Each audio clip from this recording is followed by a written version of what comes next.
আসসালামু আলাইকুম। আশা করি সকলে ভালো আছেন। কিছুদিন ধরে বৃষ্টি হওয়ার কারণে ওয়েদারটা খুবই ঠান্ডা হয়ে আছে। এরকম ঠান্ডা ওয়েদারে মুচমুচে ডালের বড়া খেতে খুবই ভালো লাগে।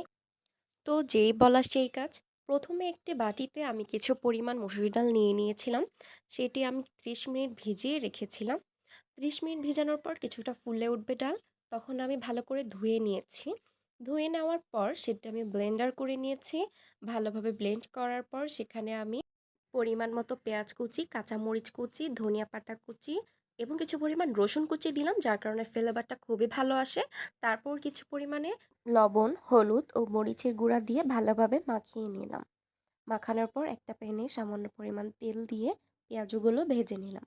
ব্যাস হয়ে গেল আমাদের সুস্বাদু ডালের বড়া। কিছুদিন ধরে বৃষ্টি হওয়ার কারণে ওয়েদারটা ঠান্ডা ঠান্ডা হয়।